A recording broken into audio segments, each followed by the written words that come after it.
Lalu aku melihat seorang malaikat berdiri di dalam matahari, dan ia berseru dengan suara nyaring kepada semua burung yang terbang di tengah langit, katanya, "Marilah ke sini dan berkumpullah untuk turut dalam perjamuan Allah, perjamuan yang besar, supaya kamu makan daging semua raja dan daging semua panglima dan daging semua pahlawan dan daging semua kuda dan daging semua penunggangnya dan daging semua orang, baik yang merdeka maupun hamba, baik yang kecil maupun yang besar."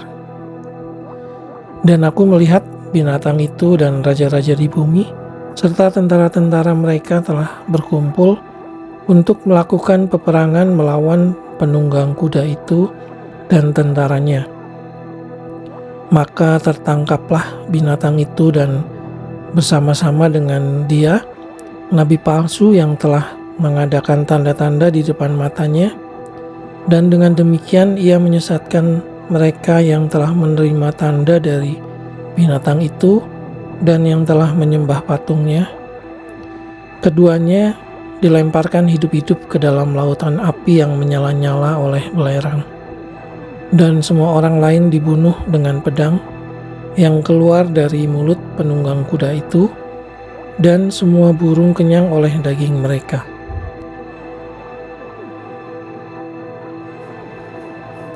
Lalu aku melihat seorang malaikat turun dari sorga, memegang anak kunci jurang maut dan suatu rantai besar di tangannya. Ia menangkap naga, si ular tua itu, yaitu iblis dan Satan, dan ia mengikatnya 1000 tahun lamanya, lalu melemparkannya ke dalam jurang maut dan menutup jurang maut itu dan memeteraikannya di atasnya, supaya ia jangan lagi menyesatkan bangsa-bangsa sebelum berakhir masa 1000 tahun itu. Kemudian daripada itu, ia akan dilepaskan untuk sedikit waktu lamanya. Lalu aku melihat tahta-tahta dan orang-orang yang duduk di atasnya. Kepada mereka diserahkan kuasa untuk menghakimi. Aku juga melihat jiwa-jiwa mereka yang telah dipenggal kepalanya karena kesaksian tentang Yesus dan karena firman Allah, yang tidak menyembah binatang itu dan patungnya, dan yang tidak juga menerima tandanya pada dahi dan tangan mereka. Dan mereka hidup kembali dan memerintah sebagai raja bersama-sama dengan Kristus untuk masa 1000 tahun. Tetapi orang-orang mati yang lain tidak bangkit sebelum berakhir masa yang 1000 tahun itu. Inilah kebangkitan pertama. Berbahagia dan kuduslah ia yang mendapatkan bagian dalam kebangkitan pertama itu. Kematian yang kedua tidak berkuasa lagi atas mereka, tetapi mereka akan menjadi imam-imam Allah dan Kristus, dan mereka akan memerintah sebagai raja bersama-sama dengan Dia 1000 tahun lamanya. Dan setelah masa 1000 tahun itu berakhir, iblis akan dilepaskan dari penjaranya, dan ia akan pergi menyesatkan bangsa-bangsa pada keempat penjuru bumi, yaitu Gog dan Magog, dan mengumpulkan mereka untuk berperang, dan jumlah mereka sama dengan banyaknya pasir di laut. Maka naiklah mereka ke seluruh dataran bumi, lalu mengepung perkemahan tentara orang-orang kudus dan kota yang dikasihi itu. Tetapi dari langit turunlah api menghanguskan mereka, dan iblis yang menyesatkan mereka dilemparkan ke dalam lautan api dan belerang, yaitu tempat binatang dan nabi palsu itu, dan mereka disiksa siang malam sampai selama-lamanya. Lalu aku melihat suatu tahta putih yang besar, dan Dia yang duduk di atasnya. Dari hadapannya lenyaplah bumi dan langit, dan tidak ditemukan lagi tempatnya. Dan aku melihat orang-orang mati, besar dan kecil, berdiri di depan tahta itu. Lalu dibuka semua kitab, dan dibuka juga sebuah kitab lain, yaitu kitab kehidupan.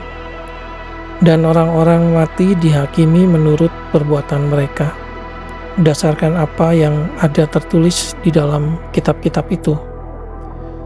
Maka laut menyerahkan orang-orang mati yang ada di dalamnya, dan maut dan kerajaan maut menyerahkan orang-orang mati yang ada di dalamnya, dan mereka dihakimi masing-masing menurut perbuatannya. Lalu maut dan kerajaan maut itu dilemparkanlah ke dalam lautan api. Itulah kematian yang kedua, lautan api. Dan setiap orang yang tidak ditemukan namanya tertulis di dalam kitab kehidupan itu, ia dilemparkan ke dalam lautan api itu.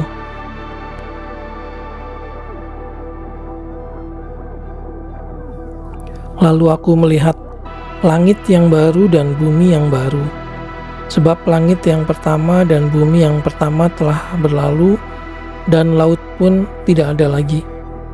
Dan aku melihat kota yang kudus, Yerusalem yang baru, turun dari sorga, dari Allah, yang berhias bagaikan pengantin perempuan yang berdandan untuk suaminya. Lalu aku mendengar suara yang nyaring dari tahta itu berkata, "Lihatlah, kemah Allah ada di tengah-tengah manusia, dan ia akan berdiam bersama-sama dengan mereka. Mereka akan menjadi umatnya dan ia akan menjadi Allah mereka. Dan ia akan menghapus segala air mata dari mata mereka, dan maut tidak akan ada lagi. Tidak akan ada lagi perkabungan atau ratap tangis atau duka cita, sebab segala sesuatu yang lama itu telah berlalu." Ia yang duduk di atas tahta itu berkata, "Lihatlah, aku menjadikan segala sesuatu baru." Dan firman-Nya, "Tuliskanlah, karena segala perkataan ini adalah tepat dan benar."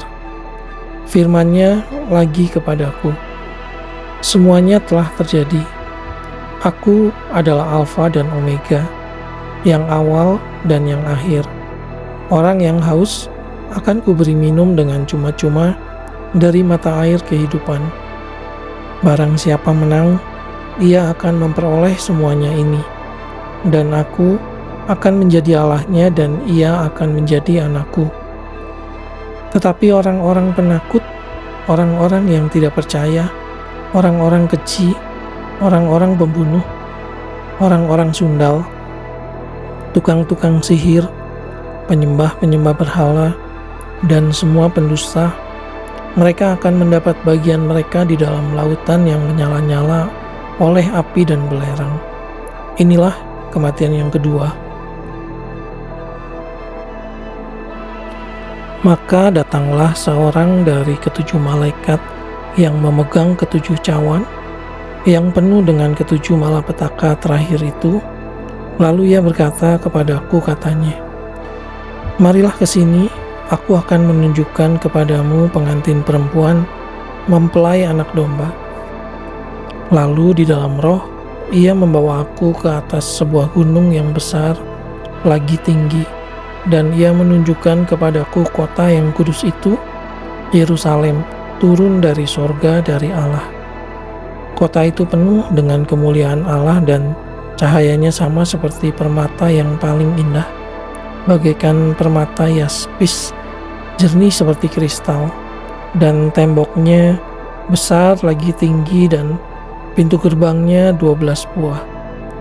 Dan di atas pintu-pintu gerbang itu ada 12 malaikat, dan di atasnya tertulis nama ke-12 suku Israel. Di sebelah timur terdapat 3 pintu gerbang, dan di sebelah utara 3 pintu gerbang, dan di sebelah selatan 3 pintu gerbang, dan di sebelah barat 3 pintu gerbang. Dan tembok kota itu mempunyai 12 batu dasar, dan di atasnya tertulis ke-12 nama ke-12 rasul anak domba itu.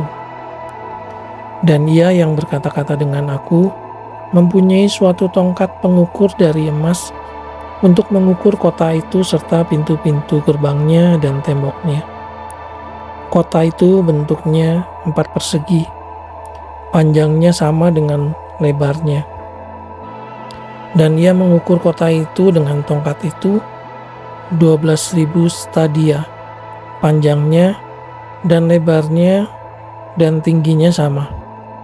Lalu ia mengukur temboknya 144 hasta menurut ukuran manusia yang adalah juga ukuran malaikat. Tembok itu terbuat dari permata yaspis dan kota itu sendiri dari emas tulen, bagaikan kaca murni. Dan dasar-dasar tembok kota itu dihiasi dengan segala jenis permata.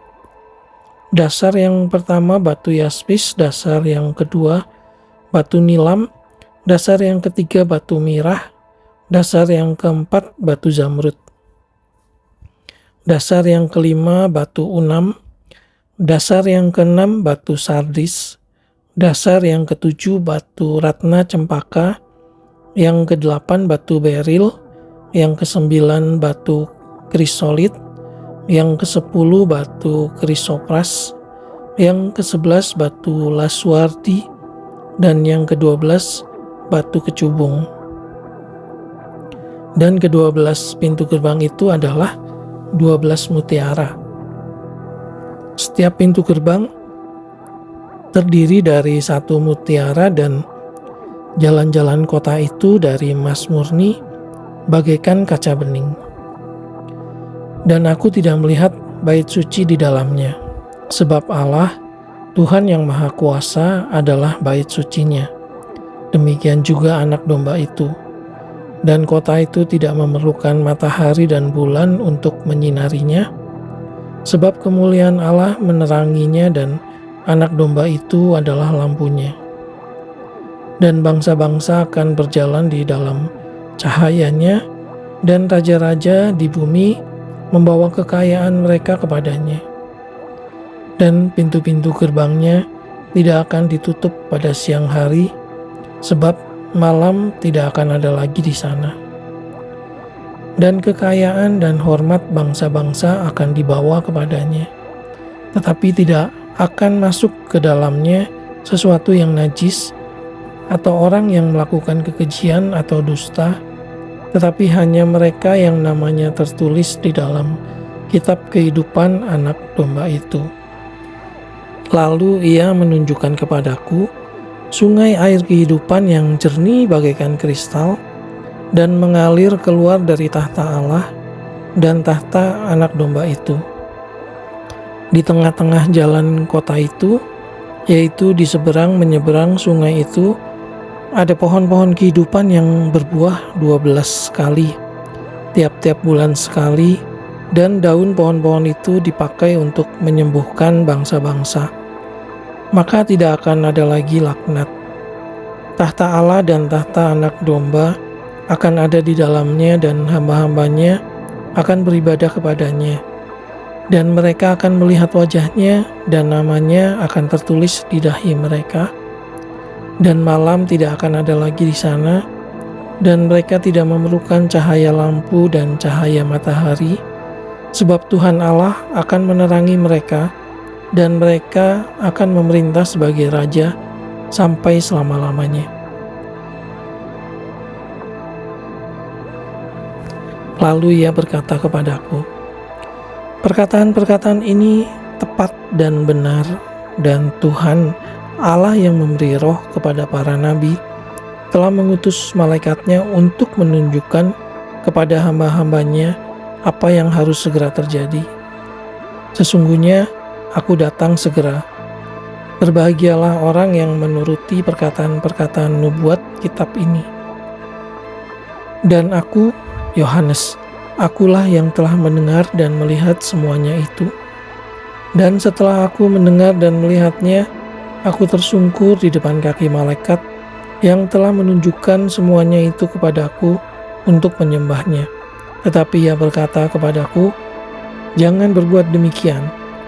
Aku adalah hamba sama seperti engkau dan saudara-saudaramu, para nabi dan semua mereka yang menuruti segala perkataan kitab ini.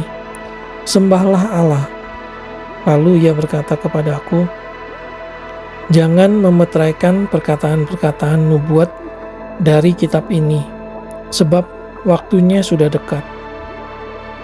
Barang siapa yang berbuat jahat, biarlah ia terus berbuat jahat. Barang siapa yang cemar, biarlah ia terus cemar.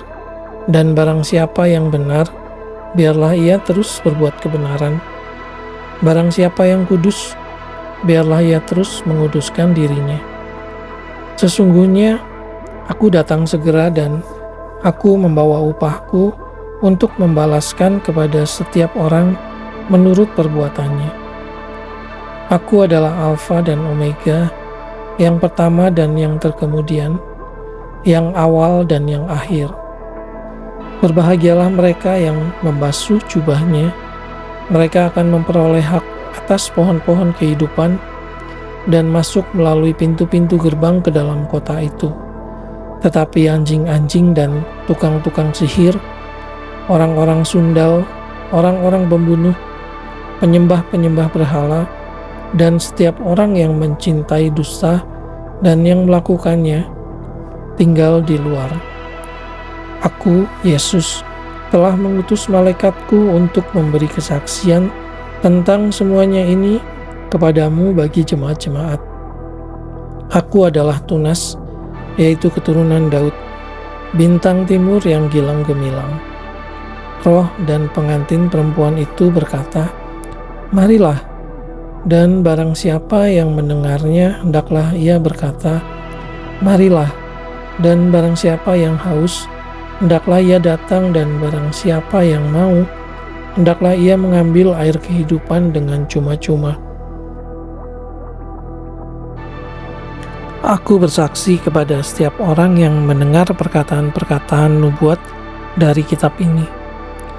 Jika seorang menambahkan sesuatu kepada perkataan-perkataan ini, maka Allah akan menambahkan kepadanya malapetaka-malapetaka yang tertulis di dalam kitab ini. Dan jikalau seorang mengurangkan sesuatu dari perkataan-perkataan dari kitab nubuat ini, maka Allah akan mengambil bagiannya dari pohon kehidupan dan dari kota kudus, seperti yang tertulis di dalam kitab ini. Ia yang memberi kesaksian tentang semuanya ini berfirman, "Ya, aku datang segera. Amin." Datanglah Tuhan Yesus. Kasih karunia Tuhan Yesus menyertai kamu sekalian. Amin.